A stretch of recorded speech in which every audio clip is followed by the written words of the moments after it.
Hello friends, how are we doing? I hope we're doing good.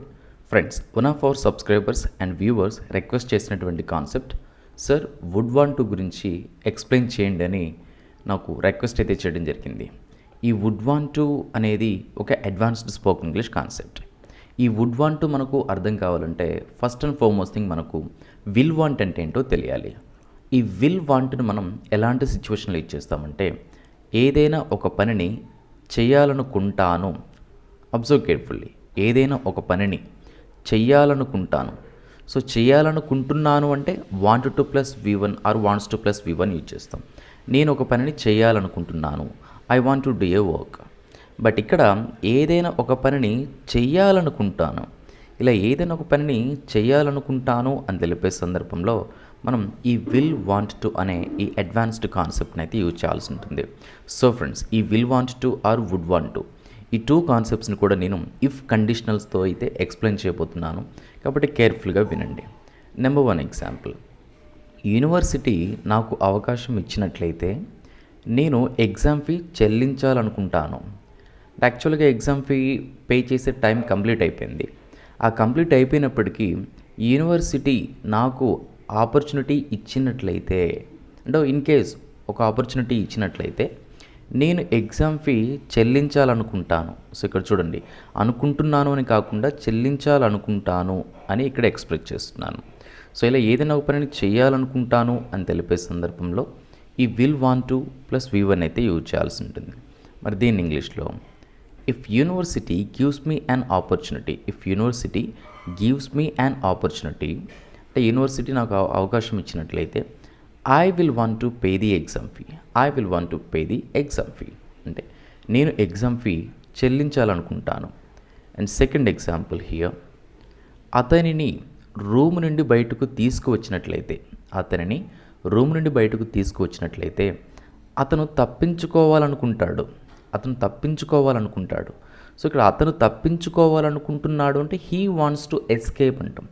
But ఇక్కడ అతను తప్పించుకోవాలనుకుంటాడు అనే దానికి మనం విల్ వాంట్ టు యూజ్ చేయాలి. అతనిని రూమ్ నుండి బయటకు తీసుకువచ్చినట్లయితే ఈ కండిషనల్ స్టేట్మెంట్ని పాజివ్ వాయిస్లో ఎక్స్ప్రెస్ చేశాను. అతనిని రూమ్ నుండి బయటకు తీసుకువచ్చినట్లయితే if he's taken out from the room, if he's taken out from the room అంటే అతన్ని రూమ్ నుండి బయటకు తీసుకొచ్చినట్లయితే he will want to escape అంటే అతను తప్పించుకోవాలనుకుంటాడు, he will want to escape. And third example, నేను వారి గురించి తెలుసుకున్నట్లయితే, నేను వారి గురించి తెలుసుకున్నట్లయితే నేను మీకు తెలియజేయాలనుకుంటాను, నేను మీకు తెలియజేయాలనుకుంటాను. సో నేను వారి గురించి తెలుసుకున్నట్లయితే మరి దీన్ని ఇంగ్లీష్లో if I know about them, if I know about them అంటే నేను వారి గురించి తెలుసుకున్నట్లయితే I will want to let you know, I will want to let you know అంటే నేను మీకు తెలియజేయాలనుకుంటాను. సో ఫ్రెండ్స్, ఈ విధంగా ఏదైనా ఒక పనిని చెయ్యాలనుకుంటాను అని ఎక్స్ప్రెస్ చేసే సిచ్యువేషన్లో ఈ విల్ వాంట్ టు అనే ఈ మోడల్ ఆక్సిలరీని అయితే యూజ్ చేయాల్సి ఉంటుంది. ఓకే ఫ్రెండ్స్, ఇప్పుడు వుడ్ వాంట్ టు గురించి చూద్దాం. ఈ వుడ్ వాంట్ టుని మనం ఎలాంటి సిచ్యువేషన్ ఇచ్చేస్తామంటే ఏదైనా ఒక పనిని చెయ్యాలనుకునే వాడిని. సో ఏదైనా ఒక పనిని చేయాలనుకుంటున్నాను అంటే want to plus V1, and ఏదైనా ఒక పనిని చేయాలనుకుంటాను అంటే will want to plus V1. But here ఏదైనా ఒక పనిని చెయ్యాలనుకునే వాడిని అని తెలిపే సందర్భంలో మనం ఈ వుడ్ వాంట్ టును అయితే యూజ్ చేయాల్సి ఉంటుంది. అండ్ మోర్ ఓవర్ వీటిని ఇఫ్ కండిషనల్ 2లో అయితే ఎక్స్ప్లెయిన్ చేస్తున్నాను, listen carefully. Right friends, number 1 example, అతను మాకు రెజ్యూమేలో తప్పుడు సమాచారం ఇచ్చి ఉంటే, అతను మాకు రెజ్యూమేలో తప్పుడు సమాచారం ఇచ్చి ఉంటే మేము అతని అప్లికేషన్ను రిజెక్ట్ చేయాలనుకునే వాళ్ళం, మేము అతని అప్లికేషన్ను రిజెక్ట్ చేయాలనుకునే వాళ్ళం అంటే ఏదైనా ఒక పని చేయాలనుకునే వాళ్ళం. మరి దీన్ని ఇంగ్లీష్లో if he gave us misinformation in the resume, if he gave us misinformation in the resume we would want to reject his application, we would want to reject his application అంటే అతను మాకు రెజ్యూమేలో తప్పుడు సమాచారం ఇచ్చి ఉంటే మేము అతని అప్లికేషన్ను రిజెక్ట్ చేయాలనుకునే వాళ్ళం. సెకండ్ ఎగ్జాంపుల్, నన్ను వేదిక మీదకు పిలిచి ఉంటే, నన్ను వేదిక మీదకు పిలిచి ఉంటే నేను స్పీచ్ ఇవ్వాలనుకునేవాడిని, నేను speech ఇవ్వాలనుకునేవాడిని.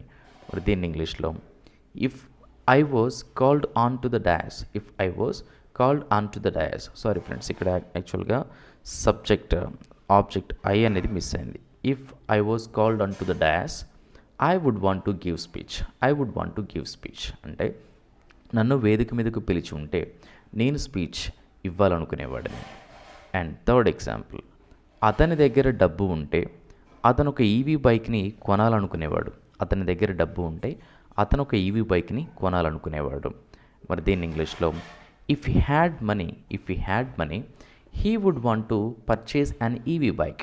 He would want to purchase an EV bike అంటే అతని దగ్గర డబ్బు ఉంటే అతను ఒక ఈవీ బైక్ని కొనాలనుకునేవాడు. సో ఫ్రెండ్స్, ఈ విధంగా ఏదైనా ఒక పనిని చేయాలనుకునే వాడిని అని ఎక్స్ప్రెస్ చేసే సిచ్యువేషన్లో మనం ఈ వుడ్ వాంట్ టు అనే మోడల్ ఆక్సిలరీని యూజ్ చేయాల్సి ఉంటుంది. ఓకే ఫ్రెండ్స్, ఇప్పుడు మీకు ఎక్సర్సైజ్ పర్పస్లో ఒక 2 ఎగ్జాంపుల్స్ని అయితే ప్రొవైడ్ చేస్తున్నాను. ఈ 2 ఎగ్జాంపుల్స్ యొక్క ఆన్సర్స్ మీరు కింద కామెంట్ బాక్స్లో కామెంట్ చేయడానికి ట్రై చేయండి. నువ్వే డాక్టర్ అయితే నువ్వు ఏం చేయాలనుకునేవాడివి? నిన్ను ఆఫీస్లోకి పిలిస్తే నువ్వు ఏం చేయాలనుకుంటావు? ఈ 2 స్టేట్మెంట్స్ యొక్క ఆన్సర్స్ మీరు కింద కామెంట్ బాక్స్లో కామెంట్ చేయండి. అండ్ ఇన్ కేస్ మీకు ఏమన్నా డౌట్ ఉన్నా కూడా ఎక్స్ప్రెస్ చేయొచ్చు. అనదర్ ఇంట్రెస్టింగ్ అండ్ యూస్ఫుల్ వీడియోతో మీ ముందుంటాను. Thank you friends, thanks for watching.